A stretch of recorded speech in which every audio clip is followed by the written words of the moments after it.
Hello students of class third. Hindi language में हम आपको आज चैप्टर 2 वर्ण विचार के विषय में कुछ बताने जा रहे हैं। बच्चों, पिछले लेसन में आपने पढ़ा कि भाषा अपने विचारों और भावनाओं को दूसरों के सामने प्रकट करने का और दूसरों के विचारों को समझने का माध्यम है। बोलना और लिखना भाषा के दो रूप होते हैं। जब भी हम कुछ बोलते हैं तो मौखिक भाषा का प्रयोग करते हैं, लेकिन जब हम कुछ भी लिखते हैं तो लिखित भाषा का प्रयोग करते हैं। और बोलने के लिए हमें छोटे छोटे शब्द जो शब्दों से मिलकर वाक्य बनते हैं, और वाक्य जो शब्दों के कहने की वो ध्वनि होती है जिससे हम अपने मन की बात प्रकट करते हैं। तो वर्ण जो हैं वो भाषा की सबसे छोटी ध्वनियाँ हैं जिनके टुकड़े नहीं किए जा सकते। इन ध्वनियों को लिखने के लिए इन्हें एक क्रम में लगाना पड़ता है और वर्णों के व्यवस्थित रूप को ही हम वर्णमाला कहते हैं।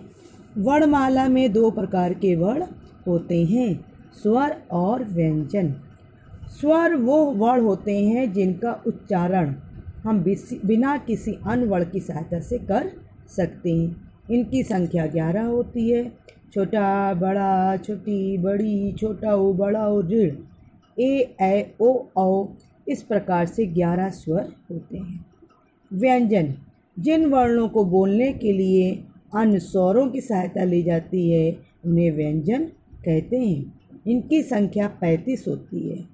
का वर्ग से लेकर यहाँ तक 35 स्वर व्यंजन होते हैं। व्यंजन के भी कई प्रकार होते हैं, जैसे का वर्ग, चा वर्ग, टा वर्ग, ता वर्ग, पा वर्ग, अंतःस्थ व्यंजन और ऊष्म व्यंजन। इसके अतिरिक्त संयुक्त व्यंजन भी व्यंजन का ही एक प्रकार है। व्यंजन का उच्चारण हम बिना किसी स्वर की सहायता से नहीं कर सकते। जब किसी व्यंजन स्वर को हटा दिया जाता है तो उस वर्ण के नीचे हलंत चिन्ह लगाया जाता है, जैसे क, ख, ग, घ आदि। स्वर के भेद। हिंदी वर्णमाला में स्वर के दो भेद होते हैं, ह्रस्व स्वर और दीर्घ स्वर। ह्रस्व स्वर वो स्वर होते हैं जिनके बोलने में कम समय लगता है। इनकी संख्या 4 होती है। छोटी ई, छोटा आ, छोटा ऊ, ऋण, ये 4 दीर्घ ह्रस्व स्वर हैं। दीर्घ स्वर इनके स्वरों के उच्चारण में अधिक समय लगता है, इसलिए इन्हें दीर्घ स्वर कहते हैं। इनकी संख्या 7 होती है। बड़ा, बड़ी ई, बड़ा ऊ, ए, ऐ, ओ, औ आदि। इस प्रकार से आपने देखा कि स्वर दो प्रकार के होते हैं। व्यंजन के भेद।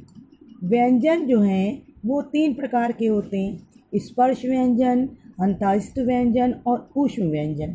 स्पर्श व्यंजन वो व्यंजन होते हैं जिनके उच्चारण में हम जीभ मुंह के किसी न किसी भाग को छूती है, उन्हें स्पर्श व्यंजन कहते हैं। इनकी संख्या 25 है।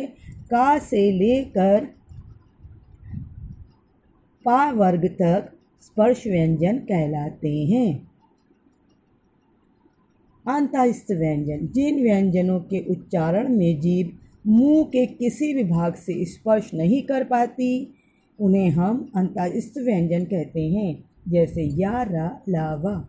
ऊष्म व्यंजन वो व्यंजन होते हैं जिनके उच्चारण में हवा तेज गति से मुंह के भागों से रगड़ खाती हुई बाहर निकलती है, इसमें और या गर्मी उत्पन्न होती है, इसीलिए इनको ऊष्म व्यंजन कहा जाता है। इनकी संख्या भी 4 होती है, जैसे शा, पेट कटा श, स, हा। व्यंजन के अन्य भेद। इसके इन 3 के अतिरिक्त व्यंजन के 2 भेद और हैं। संयुक्त व्यंजन, एक से अधिक व्यंजनों के मेल से बने व्यंजन को संयुक्त व्यंजन कहते हैं, जैसे त्रा बनता है ता और रा के मेल से, श्रा बनता है शा और रा के मेल से, क्षत्रिय वाला छा बनता है का और शा के मेल से, इसी प्रकार से ज्ञा बनता है जा और न्या से। अब आपने देखा संयुक्त व्यंजन के बारे में। अब द्वित व्यंजन पे आ जाइए। जब किसी शब्द में एक ही व्यंजन एक से अधिक बार आए तो उसे द्वित व्यंजन कहते हैं, जैसे चक्कर, बच्चा, सच्चा, मिट्टी आदि। इसमें एक ही व्यंजन एक से अधिक बार प्रयोग हुआ है। वर्ण विच्छेद, किसी शब्द में आए वर्णों को अलग अलग करके लिखना वर्ण विच्छेद कहलाता है। इनके ज्ञान से वर्तनी की अशुद्धियों से हम बच सकते हैं। जैसे किरण है, तो किरण को हम वर्ण विच्छेद कैसे करेंगे? क प्लस ई प्लस रा प्लस छोटा आ प्लस ना प्लस आ, यानी हो गया किरण। इसी प्रकार से ऊन को हम वर्ण विच्छेद करेंगे, बड़ा ऊ प्लस ना प्लस छोटा आ। आरती, बड़ा आ प्लस र प्लस छोटा आ प्लस ता प्लस बड़ी ई। इस प्रकार से आपने देखा कि हमने आपको वर्णों का उपयुक्त ज्ञान कराया। अब आप खुद समझ गए होंगे किस प्रकार से वर्णों की रचना